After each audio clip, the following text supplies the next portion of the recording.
വയനാട്ടിലെ CPIM-ൽ കടുത്ത വിഭാഗീയത. കേണിച്ചിറയിലെ പൂതാടി ലോക്കൽ കമ്മിറ്റി ഓഫീസ് താഴിട്ട് പൂട്ടി ഏരിയ നേതൃത്വം.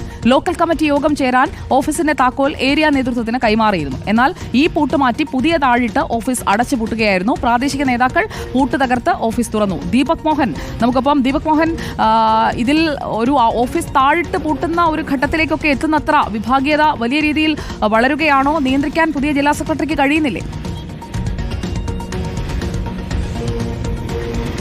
സുജയ പാർവതി, വയനാട്ടിൽ ജില്ലാ നേതൃത്വത്തിനെതിരെയാണ് വലിയ പ്രതിഷേധം CPM-ന്റെ ഘടകങ്ങളിൽ ഉണ്ടായിട്ടുള്ളത്.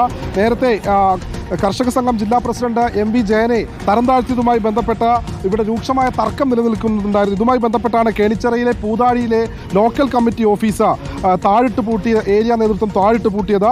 ലോക്കൽ കമ്മിറ്റി നേതൃത്വത്തെ അറിയിക്കാതെയാണ് മറ്റൊരു താഴിട്ട് പൂട്ടിയത്. തുടർന്നാണ് ഈ പൂട്ട് പ്രാദേശിക നേതാക്കൾ പൂട്ട് തകർത്ത് ഓഫീസിനകത്ത് കയറിയ ഒരു സാഹചര്യമുണ്ടായത്. വയനാട്ടിൽ ഇപ്പോൾ ഈ കർഷക സംഘം ജില്ലാ കർഷക സംഘം പ്രസിഡന്റായിട്ടുള്ള AV ജയനെ തരം താഴ്ത്തിയതുമായി ബന്ധപ്പെട്ട രൂക്ഷമായ തർക്കം നിലനിൽക്കുകയായിരുന്നു. ഇതുമായി ബന്ധപ്പെട്ടാണ് ഇപ്പോൾ ജില്ലാ നേതൃത്വം അടക്കം ഒരു വലിയ പ്രതിസന്ധിയിലേക്ക് പോകുന്ന ഒരു സാഹചര്യം ഉണ്ടായിട്ടുള്ളത്. സുജയ, ഓക്കെ, വിവരങ്ങൾ നൽകിയത് ദീപക് മോഹനാണ്. പ്രാദേശിക നേതാക്കൾ പൂട്ട് തകർത്ത ഓഫീസ് തുറന്നു. ആ പൂട്ടിനപ്പുറം എന്തൊക്കെയോ അവിടെ പൂട്ടിട്ട മുറിക്കുള്ളിൽ സംഭവിച്ചിട്ടുണ്ട്. അപ്പോൾ എന്തൊക്കെയാണ് ആ പ്രശ്നങ്ങൾ എന്നുള്ളത് ജില്ലാ നേതൃത്വം പരിഹരിക്കുമെന്ന് നമുക്ക് പ്രതീക്ഷിക്കാം.